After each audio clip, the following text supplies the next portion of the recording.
Merci de rester fidèle au programme d'ITV. C'est parti pour cette édition du soir des titres.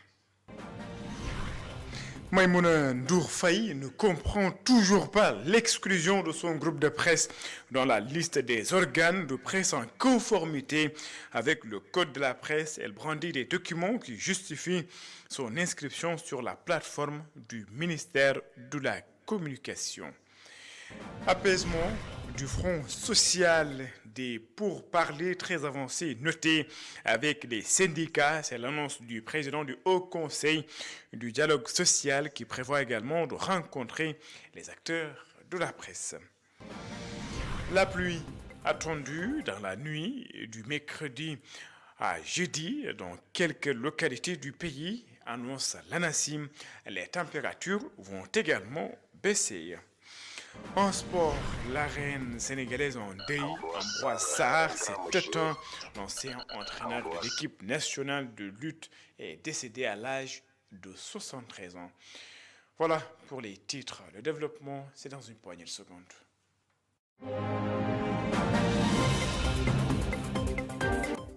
Bonsoir et bienvenue. Maïmouna Ndour Faye ne comprend toujours pas l'absence de son groupe de presse dans la liste des organes en conformité avec le code de la presse. Elle brandit des preuves qui montrent qu'elle s'est bien inscrite sur la plateforme. Elle exige son rétablissement. Elisabeth Christine. La directrice de la 7TV rejette le statut de hors-la-loi attribué par le ministère de la Communication. Elle s'est insurgée contre ce qu'elle considère comme une classification injuste de son média par le ministère de la Communication. Nous sommes aujourd'hui en possession de tous les documents, des documents que nous avons transmis hier au ministère de la Communication. Nous ne pouvons pas et ne devrions figurer sur une liste de médias supposés être non conformes. Si le travail de vérification et de conformité avait été mené par le ministère de la Communication, qui est notre tutelle, nous nous insurgeons contre cette démarche et nous sommes en droit de nous sentir blessés, offensés dans notre dignité professionnelle. Elle se justifie. Nous avons rempli toutes les exigences fixées par le ministère, affirme-t-elle. On s'est enregistré sur la plateforme mise en ligne par le ministère de la Communication. Le processus de notre enregistrement a été validé par un mail envoyé par les services techniques d'assistance du ministère de la Communication. On a fourni tous les documents exigés. On a coché toutes les cases, c'est important. Aujourd'hui, on détient par devers nous toutes les autorisations devant asseoir la base légale de l'exploitation de nos médias audiovisuels 7TV et AZ Actu. Maïmouna Ndour Faye est revenue sur l'acquisition et la légalité de la licence de la 7TV. En conséquence, que cette dernière a été obtenue par l'intermédiaire de la société 3M Universel, une entreprise qu'elle affirme être constituée en toute conformité avec la loi. La licence exploitée par la télévision 7TV, la licence, nous avons signé avec cette société-là un contrat d'achat et de cession de la télévision LCS et de toutes les fréquences qu'elle détenait. Cependant, elle a tenu à préciser qu'elle ne s'oppose ni à la régularisation ni à l'assainissement du secteur des médias. Elle critique néanmoins un processus qu'elle estime mené sans une concertation suffisante avec les acteurs clés du secteur, notamment le CEDEPS, Conseil des diffuseurs et éditeurs de presse du Sénégal. Célébration de la Journée internationale des personnes vivant avec handicap à Hambourg. L'association des personnes vivant avec handicap réclame l'adoption de la loi d'orientation en faveur de cette couche et une meilleure considération. La structure voit également la mise en place d'un centre dédié à la formation des personnes vivant avec handicap dans le département d'Hambourg, Muntagakan et Mamadouba. La célébration de cette journée mondiale a démarré par une randonnée pédestre où les handicapés ont démontré, s'il en faut, qu'ils ont dépassé le complexe qui les excluait de certaines activités. Ils ont bravement parcouru près d'1 kilomètre à pied qui les a menés à la mairie de Saly. Une attitude qui colle bien avec le thème retenu, à savoir amplifier le leadership des personnes vivant avec un handicap pour un avenir inclusif et durable. Notre objectif, c'est de faire de sorte que les personnes handicapées puissent rentrer dans leurs droits dans les domaines de l'éducation et de la formation. L'ancien maire Fallou Sylla nous avait pourvu d'un centre d'accueil pour enfants adolescents. On a un élève qui passe son doctorat à l'université de Sorbonne, comme pour dire que le handicap n'est que le regard des autres. Nous sommes sûrs que si les autorités jouent leur rôle pleinement, tout ira bien. La mise sur pied de centres réservés aux handicapés reste une de leurs préoccupations les plus poignantes. Un centre qui regroupe les personnes. Notre besoin le plus pressant, c'est la mise sur pied de centres de formation réservés aux handicapés. C'est un moyen sûr de mettre en œuvre une bonne politique de formation inclusive, notamment dans le domaine du digital. Ça nous intéresse au premier chef. Nous voulons, quelle que soit la lourdeur du handicap, que le concerné puisse avoir accès à ce rudiment capital. Nous demandons encore une fois que les autorités nous y aident. Raison pour laquelle autorités. Les personnes vivant avec un handicap ont réclamé également, comme d'habitude, l'application de la loi d'orientation concernant l'insertion des handicapés dans la société. Muntega Kane, dans le cadre des séjours d'activisme contre la violence basée ou les violences basées sur le genre, la commune de Rufisque a accueilli en forme de sensibilisation des communautés sur les violences sexuelles et la vulgarisation de la loi criminalisant le viol et la pédophilie, une initiative de l'association des juristes sénégalaises pour mieux encourager les populations à dénoncer les violences basées sur le genre. Zainabou Diaye, chargée de projet à l'association des juristes sénégalaises, elle est ici au micro de Babacar Seck. Les communautés, mais aussi de former les leaders sur les droits humains, sur les violences basées sur le genre, sur la prévention, mais aussi sur la prise en charge des victimes de violences basées sur le genre. La communauté, ceux qui sont formés, doivent à leur tour sensibiliser leurs pairs, sensibiliser ceux qui sont autour d'eux pour une prise de conscience, mais aussi pour une bonne prise en charge des victimes de violences basées sur le genre. Et dans le cadre de toutes les activités qui sont menées par l'association des juristes sénégalaises, nous mettons l'accent sur la dénonciation et ne pas désister en cas de procédure. Parce que si on ne dénonce pas, l'impunité va régner et avec l'impunité, la violence ne va pas s'arrêter. Donc il faut dénoncer pour que la procédure soit mise en place, pour que les auteurs soient condamnés et que les victimes soient soutenues. Dans ce cas, à chaque fois qu'il y a un cas de violence, nous disons à la famille à la famille de la victime et à la victime de ne pas désister de l'action, mais de poursuivre l'action du début jusqu'à la fin de la procédure. Pour ce faire aussi, nous leur demandons de se rapprocher des boutiques de droit mises en place par l'association des juristes sénégalaises. Bon, tout à fait d'autres choses. Lutte contre le terrorisme. La zone militaire numéro 3 a abrité pendant une semaine des manœuvres à Kaolack et à Fatick conformément au calendrier opérationnel des armées. Cet exercice vise à tester les capacités opérationnelles des armées avec les autres forces de sécurité dans la mise en œuvre du concept de défense nationale face à des crises majeures. Le général de brigade Maguette Ndiagne, chef d'état-major de l'armée de terre, est ici au micro de Sékou Diallo et de Astumbaye. Cette région a une spécificité.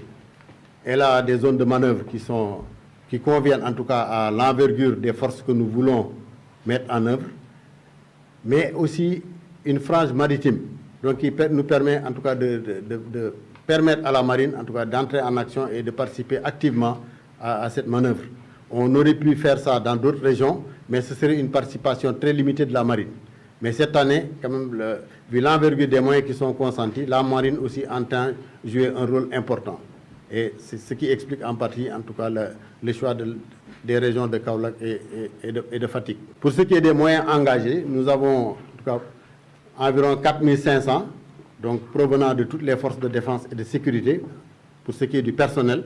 Mais nous avons aussi engagé d'importants moyens. Nous avons plus de 500 véhicules qui sont engagés au total. Et nous avons aussi 7 aéronefs et 16 navires et embarcations. Je peux vous assurer que tous les moyens nécessaires ont été mis à notre disposition, en tout cas pour tester le concept et pour tester aussi notre capacité à opérer ensemble. Parce que nous voulons également tester la compatibilité des moyens que nous utilisons, parce que l'interopérabilité est un enjeu pour nous, pour cette manœuvre. Donc la coordination est en train de se faire de manière satisfaisante. Vous l'avez sûrement remarqué, cette fine pluie depuis hier, accompagnée d'une baisse donc des températures, cette situation pourrait se poursuivre jusqu'à jeudi et toucher d'autres localités comme Bourg et Louga. Cher Ahmed Tidiane Kamara, ingénieur et prévisionniste à l'ANACIM, invite d'ailleurs les citoyens à prendre leurs précautions. Nous l'écoutons. C'est une situation qui s'explique par le fait qu'il y a une masse d'air, donc de l'air frais qui quitte les zones un peu plus élevées, beaucoup plus vers les latitudes nord, et qui a tendance donc à descendre jusqu'au niveau de la côte africaine, on va dire. Donc cette masse d'air sera en confrontation avec une autre masse d'air continentale, qui est encore un air qui est un peu plus chaud comparé à ce dernier-là, et qui a tendance donc en confrontation à créer au niveau de la zone de séparation des bandes de nuages épais. Donc ces nuages épais auront tendance donc en se formant à par la suite provoquer de la pluie, comme on a eu à enregistrer donc hier mardi et cette matinée du mercredi. Donc en perspective, cette situation devrait continuer parce que jusqu'au jeudi, donc il y aura toujours des activités pluvieuses, surtout entre la nuit du mercredi et la matinée du jeudi, beaucoup plus sur l'axe Dakar, Thiès, Mbour, Louga, et remontant même jusqu'à Saint-Louis, avec des possibilités que cela touche également Podor, Linguère, Diourbel, Fatick ou encore Kaolack. Sinon, sur le reste du territoire, c'est plutôt un ciel couvert qui sera noté. Donc, il faut savoir que ces pluies peuvent avoir des conséquences, surtout au niveau du bétail. On a eu à noter qu'avec ces pluies, il y a des cas de décès qui sont signalés généralement concernant le bétail. Et c'est pourquoi donc, nous préconisons qu'il soit mis à l'abri, mais également beaucoup plus côté santé humaine. Il y a également donc ces changements brusques de température parce que ces perturbations sont souvent accompagnées par un air plutôt froid. Donc on a tendance à noter des cas de maladies plutôt de grippe qui accompagnent souvent cette perturbation donc, à cette période de l'année. Nous vous recommandons alors de prendre vos prédispositions par rapport à cette situation qui devrait persister donc jusqu'à demain jeudi. Justement, cette fine pluie à Dakar, parlons-en, avec donc une petite baisse des températures en ce début du mois de décembre. C'est la surprise chez les populations, n'est-ce pas, Kombassé? Après quelques mois d'hivernage, la pluie refait surface ces 2 derniers jours. Une situation inattendue par plusieurs personnes. Cet homme pense que cette pluie hors saison va faire des dégâts. Oui, cette pluie hors saison fera sûrement des dégâts parce qu'on ne l'a pas prévu. Voilà, on s'est réveillé tôt le matin, on a vu que durant toute la nuit ça a plu. Maintenant, ça a causé quelques désagréments, on ne l'avait pas prévu. On est un peu surpris et bon, j'espère que ça ne fera pas beaucoup de dégâts cette pluie hors saison. Ce vendeur de was estime que cette pluie est due au changement climatique, mais cela pourrait également annoncer le froid. Le climat est agréable, mais ça va. Je pense que c'est à cause du changement climatique. Mais comme cela n'a rien gâché, ça va. Il faisait chaud ces temps-ci, donc il pleut. On rend grâce à Dieu. Ça montre que le froid s'annonce. Quand je me suis réveillé et qu'il pleuvait, cela m'a motivé parce que quand tu pars en France, la pluie ne les empêche pas de vaquer à leurs occupations. La pluie est une grâce.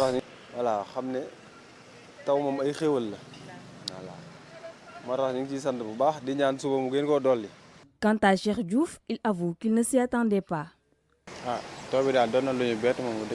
La pluie nous a vraiment surpris. Se lever un jour et voir que ça pleut subitement, toutes les rues sont inondées. Mais on rend grâce à Dieu. Si ça pleut, c'est parce que ça devait arriver. C'est pas à nous de programmer la pluie. Donc, on n'y peut rien franchement. C'est vrai qu'on voit de l'eau partout, mais voilà quoi. En début de mois de décembre, les pluies ressurgissent. Cependant, cela pourrait faire partie des conséquences du réchauffement climatique. Conseil à délégation à l'entrepreneuriat rapide des femmes et des jeunes a signé une convention avec le ministère de l'Agriculture, de la Souveraineté alimentaire et de l'élevage. C'est pour mieux soutenir les agriculteurs.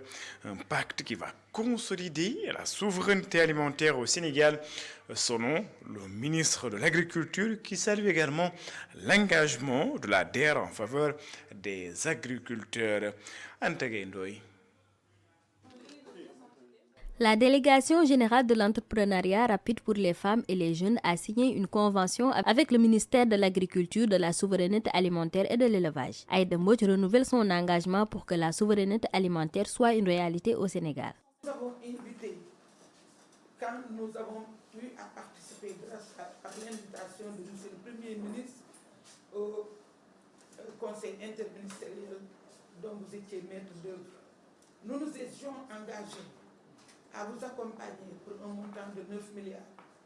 Mais aujourd'hui, le plus urgent, c'est d'animer les points de collecte. En quoi faisant? En dotant ces points de collecte de CRIP. Cela a été la doléance de presque 5 orateurs, des plus grands producteurs. Donc nous avons l'obligation de faire vite. Heureusement, nous avons un dispositif plus léger que le vôtre et qui pourrait nous permettre d'acquérir ces CRIP rapidement. Le ministre de l'Agriculture, Mabouba Diagne, félicite la DER et salue son engagement envers les agriculteurs. Il annonce également que le budget de son ministère sera certainement reconduit. En tout cas, le partenariat que nous signons aujourd'hui, comme Madame la déléguée générale l'a dit, est un signal fort de notre accompagnement. Et l'accompagnement de tout le gouvernement. Aujourd'hui, on était en train de préparer le budget de 2025. Ce budget de 120 milliards qui a été alloué l'année dernière par l'agriculture, à l'agriculture du moins, est probablement un budget que l'on va reconduire pour 2024. Cette convention avec le secteur de l'agriculture, principal pourvoyeur d'emplois, vise également à renforcer la politique stratégique de la souveraineté alimentaire au Sénégal.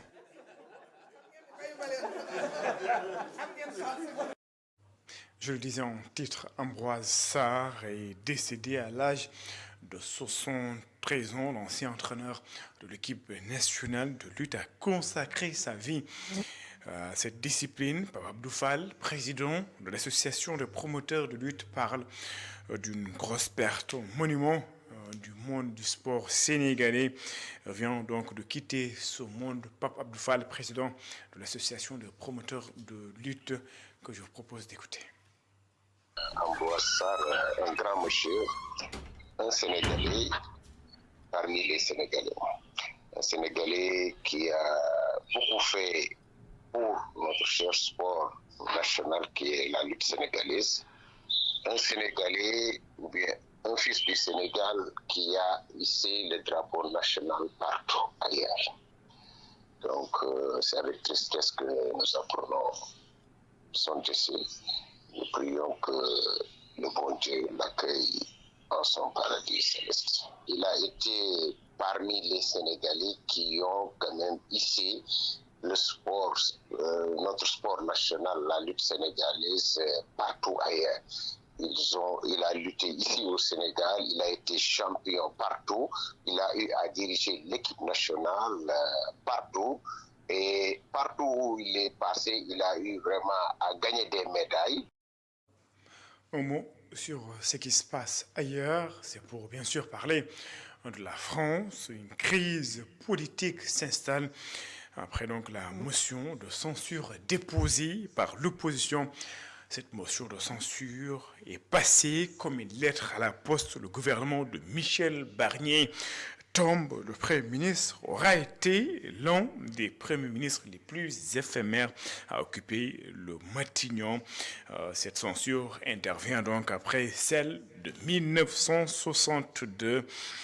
Les députés membres de la France insoumise veulent désormais la démission de Emmanuel Macron.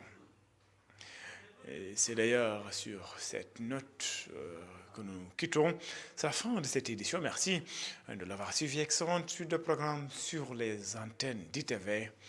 Au revoir.